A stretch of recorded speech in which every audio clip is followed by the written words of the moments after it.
Bueno, pues vamos con un tema que se ha metido de hocicoz en la campaña, la sequía. A ver, que yo sepa, Pedro Sánchez lleva 5 años gobernando. Bueno, pues nadie mira a Pedro Sánchez. Es más, lo utiliza Pedro Sánchez. Dice, ¿la sequía de quién es culpa? Dice, de todo el resto. Oiga, ¿qué tal si hace algún tipo, no sé, de embalse, de pantano? ¿Qué tal si hace conexiones? ¿Si hace trasvases? No, no, no, no. La culpa es de todos los demás. De hecho, en Andalucía, ¿de quién es la culpa? De la Junta de Andalucía del Partido Popular. ¿Por qué? Porque que roban agua de Doñana. Bueno, ya hemos explicado que esto es una mentira colosal, pero vamos a explicar más de qué hay de verdad detrás de toda esta historia de la sequía, si de veras está cambiando la situación con respecto a hace años y, sobre todo, si se ha tomado alguna medida, ya que ustedes consideran que es tanto del cambio climático, oiga, pues adopten una medida. No dicen que lo del cambio climático es estructural, por razón de más para que adopten medidas. No, no, nos dicen cuál es el problema, si es que lo es, pero luego encima es que no hacen nada. Pero bueno, vamos a escucharlo y vamos a hablarlo con Sandra León, que sigues con nosotros. Sandra, ¿cómo estás? Sigo. Y con Raúl Vilas, bienvenido. Buenas tardes, sí. Bueno, que a veces Sánchez, uno no sabe ni cuándo... Estás a medio camino entre Alberto Casero y Pedro Sánchez. Bueno, vamos directamente con algunas de las declaraciones. Pedro Sánchez, problema de sequía, Doñana, el PP. Al ataque que se está intentando perpetrar en el Parque Nacional de Doñana. Y ya les digo, señorías del Partido Popular, que lo vamos a frenar para salvar un ecosistema único en el mundo, para salvar la actividad económica de regantes legales que ven cómo la reputación de sus productos puede ser dañado gravemente por los irresponsables cálculos electoralistas del Gobierno andaluz. Él habla de cálculos electoralistas y no había hablado de ello hasta que han llegado las elecciones. Llevan 5 años gobernando. Bueno, vamos para bingo. Teresa Rivera.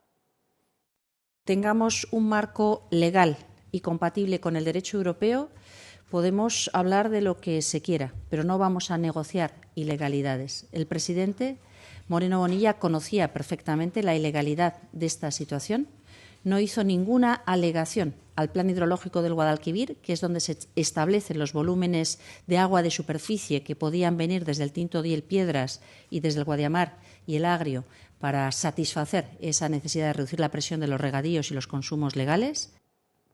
A ver, Sandra León y Raúl, ya hemos hablado de que el tema de Doñana es una mentira colada ahí en campaña electoral. Dice, no, es que lo están sacando el agua de Doñana. Dice, por una filtración. Yo decía antes, parecía lo de la bala de Kennedy. Se filtra del agua superficial, baja a un agua subterránea, por el agua subterránea viaja, sale justo al lado de donde están los pobres regantes, los regantes la roban, de verdad. Bueno, esta es la versión Partido Socialista, pero quiero que vayamos más a todo lo que está pasando con la sequía. Porque España siempre, de siglos y siglos, lógicamente, ha tenido un problema de el agua se concentra en el norte, no lo está en el sur.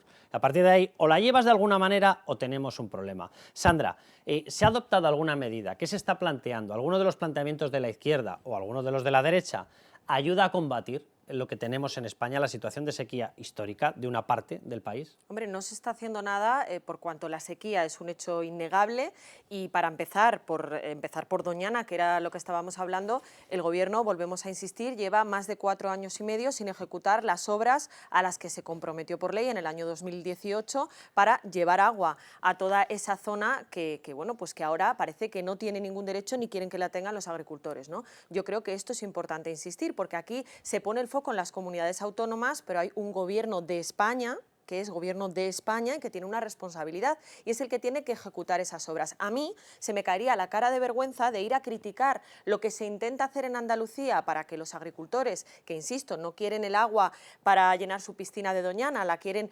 para comer, para beber, y yo no hacer lo que me he comprometido a hacer por ley. Con lo cual, bueno, pues yo vuelvo a decir lo mismo, esto es una manipulación total y absoluta y además, bueno, pues amparada en lo que son las instituciones europeas, en este caso, que es muy fácil, ¿no? Yo le digo a Europa una cosa, da igual lo que tú digas, porque al final el interlocutor siempre con las instituciones comunitarias es el presidente del Gobierno, ¿no? Entonces ellos juegan con esa baza y manipulan a su antojo, pero la realidad es la que es, hay una sequía, hay quien está intentando poner soluciones y hay quien las puso en su día, pero no las ejecuta.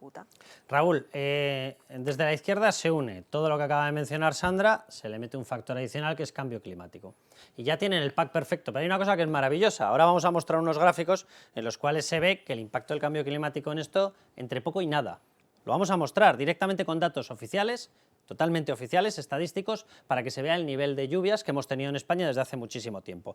Pero al margen de eso, oiga, si usted considera que esto tiene todo que ver con una alerta brutal, tenemos que ir todos, oiga, cuidado, que nos vamos a derretir, etcétera, pues empieza a adoptar alguna medida. El Plan Hidrológico Nacional lo perdimos, nos lo iba a haber financiado Europa, lo hemos perdido ya, nadie lo recupera.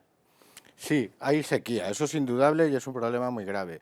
Lo que pasa es que el gobierno o desde la izquierda se utiliza y se vende como algo insólito, como ya vamos a empezar a ver, y en eso los medios de comunicación también contribuimos o contribuyen, la mayor sequía de la historia, etcétera. Yo soy gallego, como sabes. En Galicia es una zona pues que no es conocida por la cantidad de lluvia que hay. Yo he vivido cortes de agua por sequía a finales de los años 80 en Galicia. Quiero decir con esto que no se puede atribuir la sequía a que esté cambiando el clima, ni mucho menos. Aquí hay una manipulación evidente por motivos electorales, pero yo creo que están fallando el tiro porque no son las elecciones.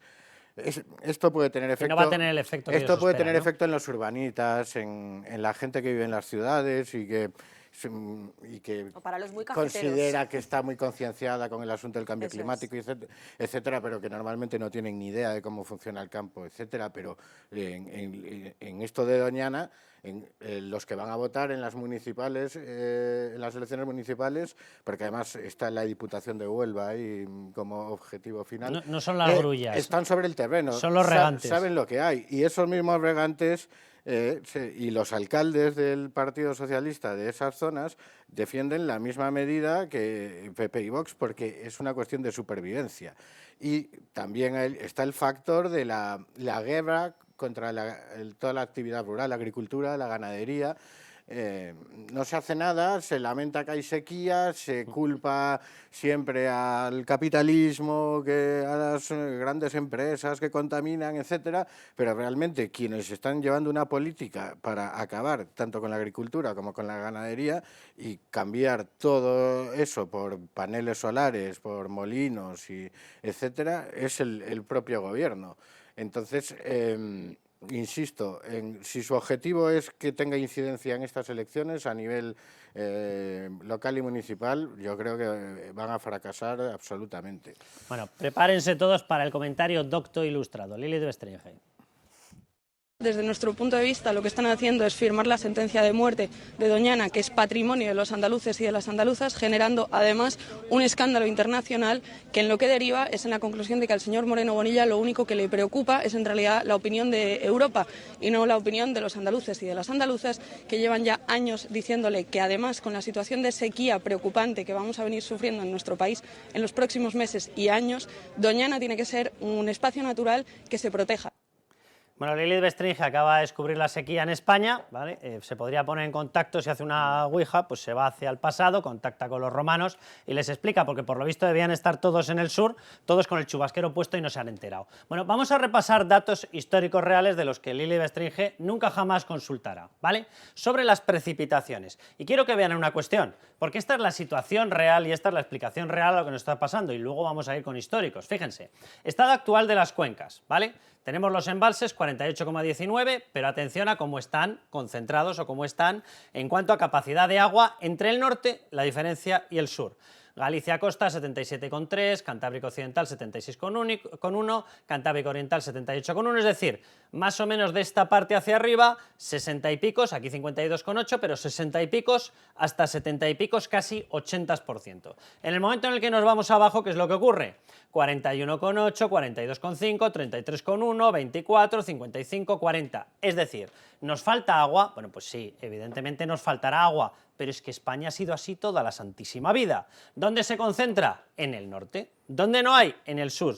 Les repito que esto es actual. Vamos, yo creo que saldría una solución bastante lógica y normal, a lo mejor Lili Bestringe no la ve, en el momento en el que conectes el norte con el sur. Es sencillo de ver, ¿verdad? Se llama trasvase. ¿Ustedes se imaginan que en una casa hubiese un baño totalmente atascado, otro totalmente libre y todo el mundo dijera, no, yo quiero seguir yendo al atascado? La gente se iría al baño libre de la casa, ¿verdad? 2 baños, una casa, pues una familia es exactamente igual, una familia en grande, que un país. Pues si tenemos agua en el norte, ¿qué tal si la compartimos? ¿Qué tal si nos quitamos la boina nacionalista? En vez de pensarnos que todo es nuestro, pensamos en que España es un único país y lo compartimos. Bueno, otra visión exactamente lo mismo, pero en precipitación media anual. Por cierto, señora Elibes Stringes, que ahora está muy mal, antes había agua por todas partes, ¿vale? Antes había agua por todas partes. 1981 a 2010, la media. Agua, no agua. Es fácil de ver, ¿verdad? Como hay agua, se nutren los pantanos. Como no hay agua, no se nutren los pantanos. Conecten esto con esto. Se llama Plan Hidrológico Nacional. Y encima el primo europeo nos lo pagaba, nos lo financiaba. Y decidimos que no queríamos el dinero europeo. ¿Por qué no? Porque es que había que cortarlo. ¿Y quién lo pidió? La Cataluña separatista. Porque es que el delta del Ebro y toda la gente de aquí, ¿qué tal? Señores tan sociales de la izquierda, toda la gente de aquí, ¿qué tal? Ah, estos que se mueran de sed. Estos que no puedan regar, estos que no tengan agricultura, estos que no tengan desarrollo. Esta es la historia. Vamos con la segunda diapositiva, dedicada también a Lilith Bestringe. Lo digo para que tenga un poco de documentación y no diga determinadas cosas. Evolución anual de la precipitación media en España del 13 al 20, y luego les voy a mostrar la evolución previa al 13. Del 13 al 20, ¿que nosotros ahora estamos bajos? Pues sí. Estamos bajos, pero más altos que en el 17, más altos que en el 15. ¿Estamos bajos y muy separados del 14? Pues no. ¿Estamos mucho más bajos que en el 19? No. En el 18 lo que tuvimos fue una punta. Este es el flujo natural de nuestras lluvias, que no cambia tanto, pero es que ahora vámonos a históricos, desde el 65 hasta 2018, es decir, hasta esta punta. Pues sí, dientes de sierra por todas partes, y una media clarísima. ¿Estamos muchísimo peor que en otras ocasiones? No, lo que estamos es mucho más nacionalistas y mucho más tontos que en otras ocasiones. Y como tenemos un gobierno que se pliega ante los separatistas, no hay conexión del agua. ¿Ha variado el flujo del agua? No es verdad, no es verdad. Y no es verdad con datos científicos. Entonces a mí, oye, toda esta gente que han salido, arcángeles de nadie sabe muy bien qué tipo de ciencia, que muestren ellos los datos. Pero estos son los datos oficiales. Entonces, a partir de ahí lo siento muchísimo. O esto es mentira, o lo que es mentira es que tengamos un país. Y lo que tenemos son fracciones nacionalistas que no quieren compartir el agua. Y un presidente del gobierno que es más pronacionalista que ninguno de ellos, que ha cortado el tránsito de agua. Y este es el pequeñito problema que tenemos, Sandra. Totalmente, vamos, yo creo que lo has explicado perfectamente, pero es que, por desgracia, este es el gran problema de todos los que tenemos en España, ¿no? Que no nos acabamos de creer que, como bien decías antes, España es una familia y no sé cuántos feudos que cada uno va a su bola, ¿no? Hablando mal y pronto. Yo creo que efectivamente aquí hay un gran problema, que es que acabamos con el Plan Hidrológico Nacional. Ahora mismo lo que hay son planes por cuencas, cada uno hace lo que buenamente puede, pero no hay una estrategia de país, que es lo que debería haber y lo que pues efectivamente serviría para paliar la sequía que históricamente ha habido siempre en los mismos sitios, porque efectivamente esto no es de hoy, sino que es de siempre y creo que los gráficos lo dejan claro, ¿no? Y precisamente lo que piden los agricultores es eso, que haya un plan hidrológico nacional, que haya una estrategia de país a la que, sin embargo, el gobierno de España se niega. ¿Por qué? Pues esa es la gran pregunta. Fíjate que ahora que todo es memoria histórica y todo se busca legitimar en la República, en la Segunda República, el primer plan diseñado de trasvase Ebro, del trasvase del Ebro famoso, es de Indalecio Prieto, ministro del Partido Socialista en la Segunda República, porque se condenan los pantanos porque eran franquistas, etcétera, pero si son frases de Podemos, los apliquemos pantanos son franquistas. Y aquí también tenemos el problema y el otro día decía, en la mañana de Federico, decía Paco Núñez, que él está convencido de que Jorge Azcón, por si alguien no lo sabe, hablo de Paco Núñez del Partido Popular de Castilla-La Mancha, que Jorge Azcón, Partido Popular de Aragón, no se opondría en esta ocasión a un trasvase, porque el problema es que el nacionalismo ha permeado tanto a la sociedad española que incluso ese localismo, ese mirarse al ombligo, afecta a partidos como el Partido Popular, que defienden la nación española. El plan hidrológico nacional era suyo, que lo podría reivindicar. El plan hidrológico era suyo y fue lo primero que eliminó Zapatero por exigencia del nacionalismo catalán. Pero citaba yo lo de Indalecio Prieto porque ¿qué puede haber más socialista desde su visión que la redistribución, ¿no? En este caso la redistribución del agua, de las zonas ricas en agua a las zonas pobres en agua. Y además estamos hablando de toda una zona que es el Levante y que es la más rentable, que es una de las pocas industrias que tenemos. Con agua, todo lo que es Murcia, Almería, el sur de la Comunidad Valenciana, puede ser la huerta de toda Europa. Podemos exportar hortalizas a toda Europa. Es pegarnos tiros en el pie y de fondo siempre está el chantaje del separatismo catalán. Quiero conectar con Manuel Fernández Ordóñez. Manuel, ¿cómo estás? Hola, muy buenos días. Experto en energía, y lo digo porque, y dirá la gente, ¿por qué conecto esto con la energía? Bueno, pues por una cuestión, porque parece que es que alguien ha mirado, mal no, de horror y peor, a los agricultores y ganaderos. Lo digo porque no solamente están recibiendo el golpe de que nadie se toma en serio el tema del agua, sino que encima alguien ha decidido que se les lleva a una situación de pobreza, se les quitan los márgenes, se les llena el campo de paneles solares, de molinillos, etcétera, etcétera. Oye, y de pronto una gente que llevaba toda la vida viviendo de esto se encuentra con que no tiene ninguna capacidad de subsistencia. Llenamos el campo de molinos, llenamos el campo de paneles solares, cuando tengo toda la sensación, Manuel, de que esta no es la solución ni muchísimo menos. ¿Hay una capacidad real o hay un sentido económico, un sentido energético en lo que se está haciendo, o se tendría que ir por otra vía y dejar en paz a la gente del campo? Bueno, España tiene que cumplir unos compromisos en materia climática y lo que nos lleva directamente a tener que cumplir unos compromisos en materia energética.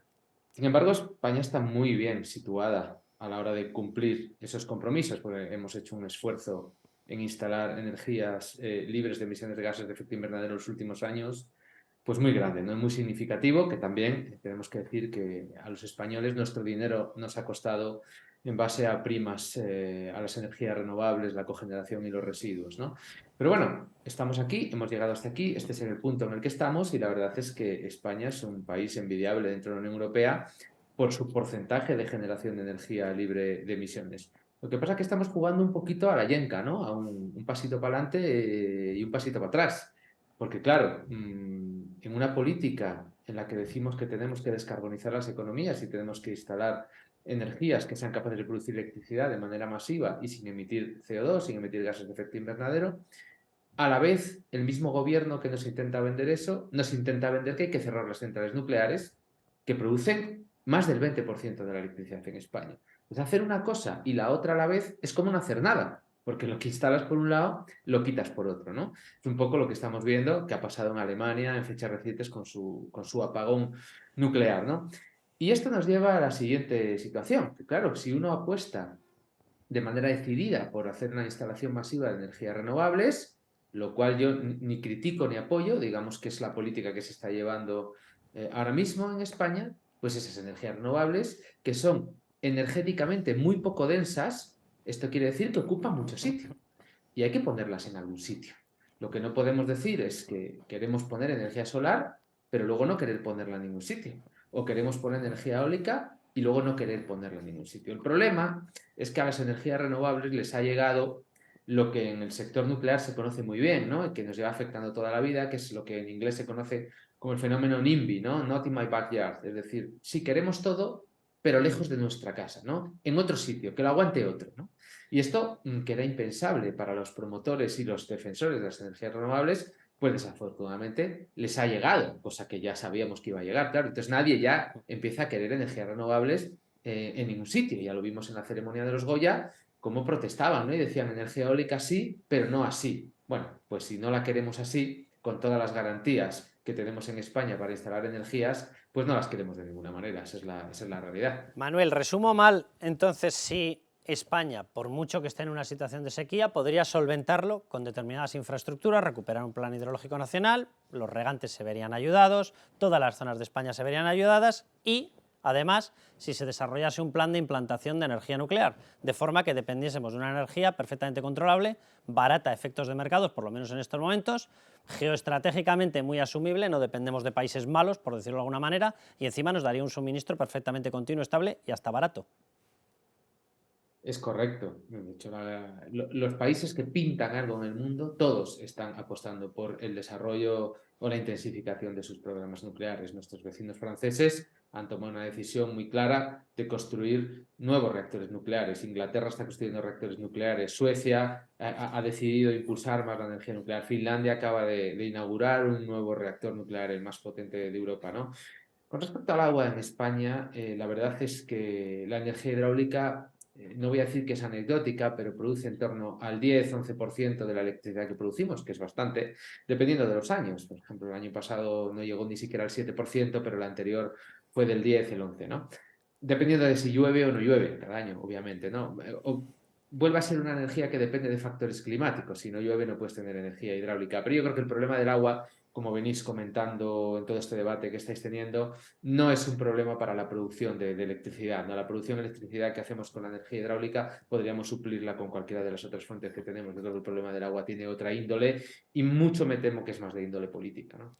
Manuel, muchísimas gracias. Creo que después de este programa ni tú ni yo nos vamos a ganar el carné woke, ¿eh? Pero bueno, ahí estamos. No, seguro que no. Muchas gracias. Gracias, Manuel. Bueno, nos vamos luego. al siguiente bloque. Bloque ocupas. Aquí sí que no nos vamos a ganar el carné woke, ya se lo digo. Bloque ocupas porque el problema se está disparando y con la ley de destrucción de vivienda y la de destrucción de propiedad privada, que ese es el verdadero mote que debería tener esta norma, se multiplica ese problema. Vamos ya.